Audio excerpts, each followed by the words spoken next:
그동안 조용히 응원하던 팬들이 마침내 입을 열었습니다. 뉴진스를 감싸며 옹호하던 목소리들 사이에서 이제는 반대의 목소리가 들려오기 시작한 겁니다. 그것도 아주 명확하고 단호하게 말입니다. 서울 한복판에 등장한 트럭 전광판에는 이런 문구가 적혀 있었습니다. 뉴진스는 6명, 그런데 위약금은 왜 5명 몫인가요? 존중하지만 위험한 길을 더는 지켜볼 수 없습니다. 이 메시지들이 전하는 함의는 단순하지 않습니다. 팬들의 인내심이 한계에 다다랐다는 겁니다. 이번 트럭 시위는 단순한 팬들의 의견 표출이 아닙니다. 이건 지금까지 뉴진스를 전폭적으로 지지했던 사람들의 변심이자 경고입니다. 이들은 여전히 뉴진스를 사랑하지만 그 사랑이 더는 무모한 결정과 법적 무책임을 덮어주지 못한다는 걸 보여주고 있습니다. 지금까지 감정에 기대어 우리는 피해자다라는 프레임으로 몰아가던 전략이 이제는 되려 팬들의 신뢰를 갉아먹고 있는 겁니다. 더 충격적인 건 이 메시지들이 나온 배경입니다. 뉴진스 측은 법원이 어도어의 손을 들어준 가처분 인용 결정을 받아들일 수 없다며 곧장 이의 신청을 냈습니다. 그리고 또다시 다음 달 9일 법원에서 이 문제를 두고 다시 한번 심리가 진행됩니다. 하지만 팬들이 말하는 건 그 과정이 아닙니다. 지금까지 계속되는 법적 싸움 속에서 누구도 진정한 해답을 제시하지 못하고 있다는 점입니다. 심지어 팬들조차도 뉴진스는 어도어와 대화해야 한다고 외치고 있습니다. 이건 단순한 중립적 메시지가 아닙니다. 이건 더는 지금의 미니진 중심 구조로는 팀을 지켜낼 수 없다는 냉정한 현실 인식입니다. 팬들 사이에서 이제는 미니진이라는 이름을 지우고 멤버 5명이 온전히 돌아올 수 있는 방향을 모색해야 한다는 목소리가 커지고 있습니다. 그런데도 팀버니즈라는 이름으로 활동하고 있는 일부 팬 조직은 여전히 미니진을 중심에 두고 있습니다. 심지어 법적 논리를 정리한 입장문까지 내며 여론전에 적극 개입하고 있습니다. 팬이 소속사와 법무법인, 국회의원과 협의하며 전략을 논의하는 이 기이한 풍경. 이건 K-팝 역사에서도 유례없는 장면입니다.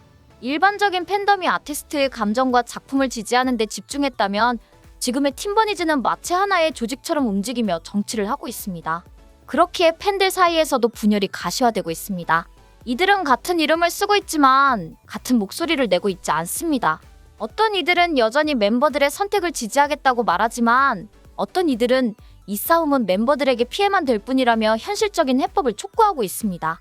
지금 벌어지는 이 갈등은 단순히 팬덤 내부의 의견 차이를 넘어서 뉴진스라는 브랜드의 정체성 자체를 흔들고 있습니다. 상황이 여기까지 온 건 단순한 우연이 아닙니다. 모두가 지금의 결과를 예고하고 있었습니다. 팬들은 이제 냉정해졌습니다. 감정적인 응원이 아니라 현실적인 판단을 요구하고 있습니다. 뉴진스는 지금 결정해야 합니다. 정말로 무대 위에서 팬들을 만나고 싶은 것인지 아니면 더는 돌이킬 수 없는 길을 가겠다는 것인지 이 시점에서조차 팬들이 보내는 마지막 신호를 외면한다면 뉴진스라는 이름은 더는 팬덤의 울타리 속에 머물 수 없게 될지도 모릅니다. 과연 이들에게 남은 시간이 얼마나 될까요? 그 대답은 이제 팬들이 아니라 뉴진스 스스로가 내려야 합니다. 법적 싸움이 이어지는 가운데 뉴진스 팬덤 내부에서도 균열이 발생하고 있다는 사실은 지금 이 사태의 중대함을 보여줍니다. 팬덤은 단순한 지지 집단이 아닙니다. K-팝 시스템에서 팬들은 브랜드의 정체성을 함께 만들어가는 공동 창작자이자 소비자입니다. 그런데 이제 이 소비자들이 불신을 표현하기 시작했다는 건 뉴진스라는 팀 전체가 더는 안정된 브랜드가 아님을 뜻합니다. 서울 한복판 하이브 사옥 앞에 등장한 트럭은 단순한 시위 수단이 아니었습니다. 뉴진스는 6명, 위약금은 왜 5명 몫인가요?라는 문구는 단지 숫자의 불균형을 말하는 것이 아니라 지금까지 미니진이라는 인물이 얼마나 전략적으로 자신을 팀의 일부로 포장해왔는지를 지적하는 발언입니다. 뉴진스 멤버 5명과 미니진을 묶어 6명이라고 정의하면서 정작 법적 책임과 리스크는 5명의 멤버들이 온전히 떠안아야 하는 지금의 구조를 고발하는 것입니다. 이 메시지는 충격적이지만 동시에 냉철합니다. 일부 팬들은 감정이 아닌 이성으로 이 상황을 분석하고 있고 그 판단은 이 소송은 의미 없다는 방향으로 흐르고 있습니다. 본안 소송은 아직 시작도 하지 않았고 이에 신청 역시 받아들여질 가능성이 높지 않다는 분석이 나오고 있습니다. 무엇보다 법원이 신뢰 파탄이라는 주장을 인정하지 않은 상황에서 뉴진스 측이 계속해서 우리는 피해자다라는 프레임을 반복하는 건 오히려 역효과를 불러오고 있습니다. 여기에 팀버니즈의 행동은 팬덤 내부의 균열을 더 심화시키고 있습니다. 법무법인 세종, 멤버 부모, 국회의원들과 연계된 이 조직은 단순한 팬 활동을 넘어 이념적 진영을 형성하고 있다는 비판을 받고 있습니다. 특히 팀버니즈는 공식 팬클럽이 아님에도 불구하고 뉴진스를 대변하듯 행동하고 있고 멤버들의 향후 행보를 미리 공지하며 여론을 선도하려는 움직임까지 보이고 있습니다. 이 같은 모습은 일반적인 팬덤 운영 방식과는 너무도 동떨어져 있으며 다른 팬들에게 큰 반감을 불러일으키고 있습니다. 이런 분위기 속에서 찐버니즈라 불리는 또 다른 팬들이 등장했습니다. 이들은 이 소송은 멤버들에게 피해만 된다? 어도어와 대화라는 구호를 외치며 팀버니즈와 전면 대립하고 있습니다. 뉴진스를 응원하지만 그 응원이 멤버들에게 무거운 책임으로 돌아올 수 있다는 현실을 외면하지 않겠다는 입장입니다.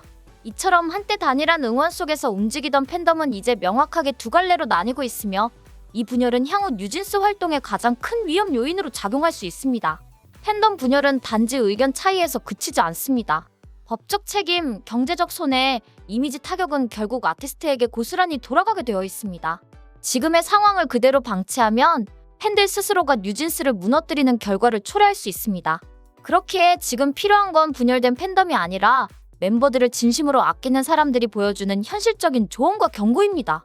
이제 뉴진스는 정말 선택해야 합니다. 감정적인 혁명과 이미지로 법과 대중, 팬들과 대립각을 세울 것인지 아니면 현실적인 해결책을 찾아 무대 위에서 다시 평가받을 것인지. 그 선택의 기로에 서 있는 지금 팬들이 보내는 이 냉정한 목소리를 무시한다면 뉴진스가 직면할 후폭풍은 상상 이상이 될 수 있습니다. 지금 뉴진스는 자신들을 향해 쏟아지고 있는 진짜 목소리에 귀를 기울여야 합니다. 트럭 시위라는 형태로 나타난 팬들의 움직임은 단순한 항의나 비판이 아닙니다. 그 속에는 멤버들을 지키고 싶다는 간절한 바람이 담겨 있습니다. 다만 그 방식이 지금의 소송이나 갈등 또는 불확실한 독립이 아니길 바라는 것뿐입니다. 팬들은 여전히 뉴진스를 사랑합니다. 그러나 그 사랑이 무조건적인 지지로 이어지는 시대는 끝났습니다. 계약은 단순한 종이 한 장이 아닙니다. 그것은 상호 간의 신뢰와 약속, 그리고 수십억 원에 달하는 투자와 미래가 담긴 공식적인 약속입니다. 지금까지의 법원 판결은 뉴진스가 주장하는 신뢰 파탄이나 부당한 대우를 인정하지 않았습니다. 그리고 그 사실은 앞으로의 본안 소송에서도 영향을 미칠 수밖에 없습니다. 뉴진스가 이의를 제기하고 새로운 재판부에서 다시 심리받는다고 해도 이미 기존 판단이 강력한 선례로 작용하게 될 가능성이 높습니다. 그런 상황에서 계속되는 저항은 결국 팬들과의 거리만 벌어지게 만들 것입니다.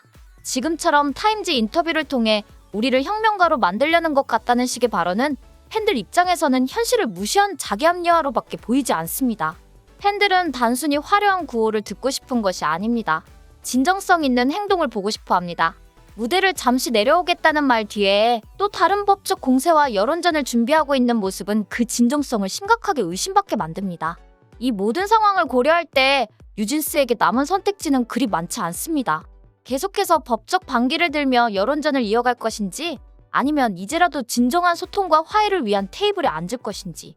법은 엄정합니다. 여론은 변덕스럽습니다. 그러나 진정성은 결국 드러납니다.